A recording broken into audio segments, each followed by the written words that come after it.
A reggae legend vanished for decades. What really happened will shock you. Junior Byles had the voice of an angel, the soul of a revolutionary, and a mind tortured by demons. His music was banned, his faith shattered, and his final days were a nightmare. This is a tragic truth they never wanted you to hear. Watch this video now before it's taken down. Kenneth Byles Jr. was not born into fame, nor did the world see him coming. But from the moment his voice touched vinyl, Jamaica knew a legend had emerged. He entered the world on the 17th of July, 1948 at Jubilee Hospital in Kingston, the son of a devout Christian mother and a father who worked as a mechanic, an upbringing anchored in faith and modesty. Their home was in Jonestown, a Kingston neighborhood alive with both hardship and harmony. In the small church where his family worshiped, young Kenneth sang with the choir, and that's where the seeds of what would become a legacy were first sown. As he grew, the echo of Slim Smith, the harmony of the Wailers, and the cool sway of the Melodians filled his ears. Music was already choosing him, even as he studied to become a mechanic, just like his father.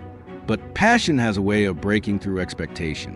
In 1967, Kenneth Byles Jr. stepped into the Jamaican music scene with a harmony trio known as the Versatiles, a group he formed with two other dreamers.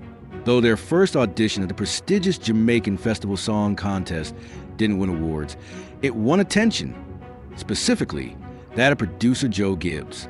He signed them, introduced them to his engineer Lee Scratch Perry, and that union began what will be one of the most defining partnerships in reggae's golden age. Perry, wild and prophetic in his own way, saw in Byles what he once saw in Bob Marley, raw magic wrapped in a gentle soul. They produced early hits like Trust the Book and The Time Has Come, but when Perry split from Joe Gibbs, so did the chemistry that held the group together. By 1970, the Versatiles dissolved, but where others faded into obscurity, Junior Byles, now taking that name professionally, was ready to rise. Lee Scratch Perry had just parted ways with Bob Marley over money. It was a bitter fracture, but it made room for Junior Byles to become Perry's new golden child. Their first single together as a solo artist, What the World Is Coming To, offered only a glimpse, but what followed was a rush of revolutionary sound. Beat Down Babylon wasn't just a song, it was a declaration.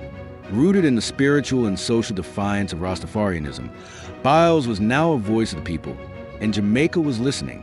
From Place Called Africa to King of Babylon, his music channeled oppression, faith, and a yearning for identity. When the 1971 Festival Song Contest came around, Perry and Byles released Rub Up, a cheeky, playful track that was banned for its suggestive lyrics. Disqualified, yes, but unforgettable, and that didn't stop him.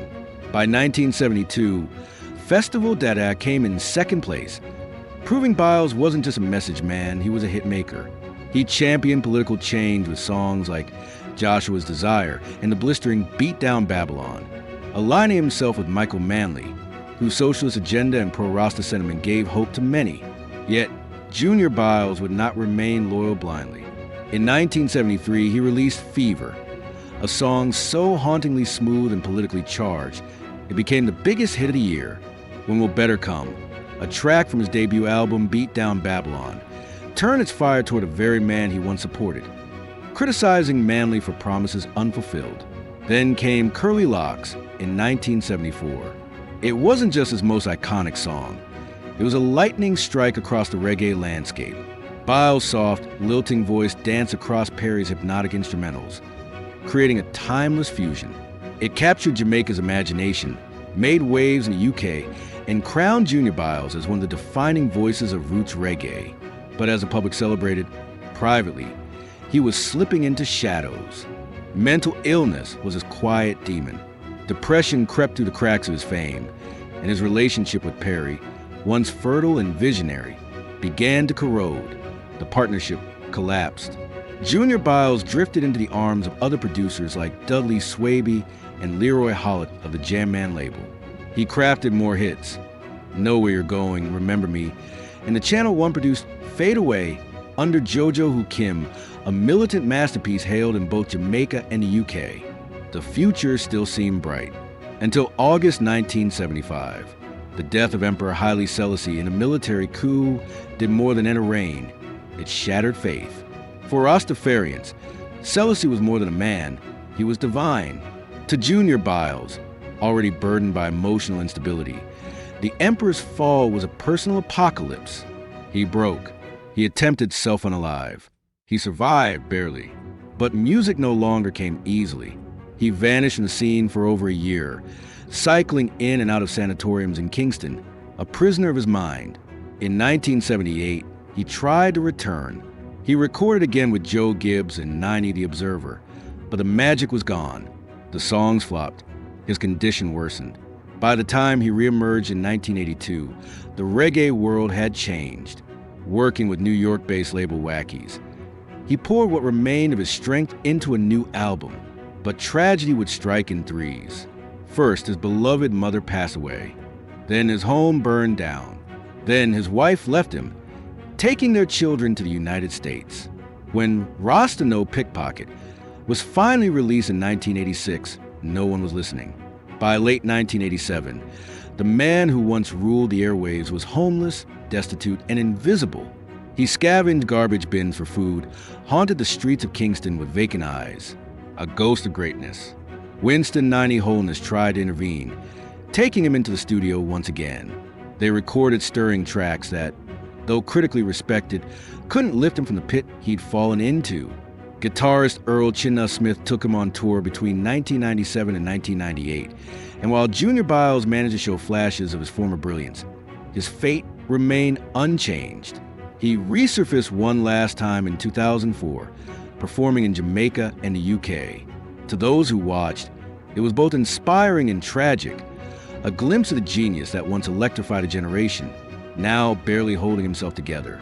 Then, as if life hadn't been cruel enough, he was diagnosed with prostate cancer in 2018. A benefit concert was organized in 2019, and the reggae community rallied.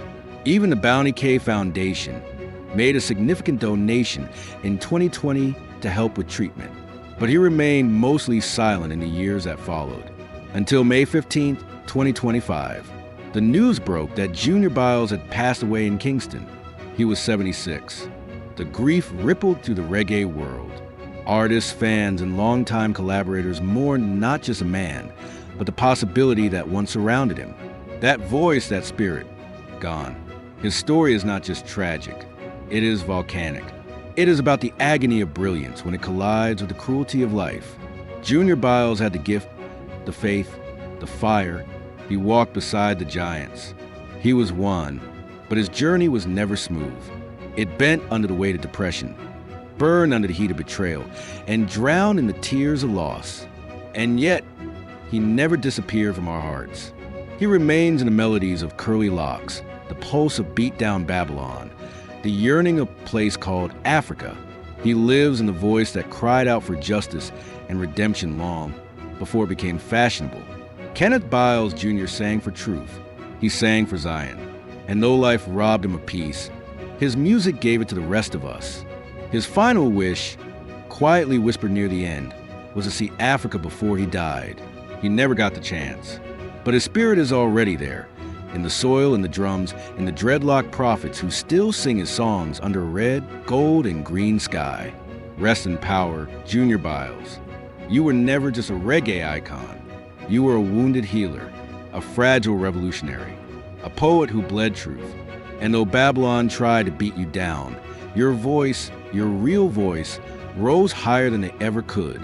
What part of Junior Byles' journey stayed with you the most? Was it the power of Curly Locks or the fire of beat-down Babylon? Can true brilliance survive without peace? Share your reflections in the comments. And if you believe stories like this deserve to be heard, subscribe now. Let his name echo where Babylon tried to silence him.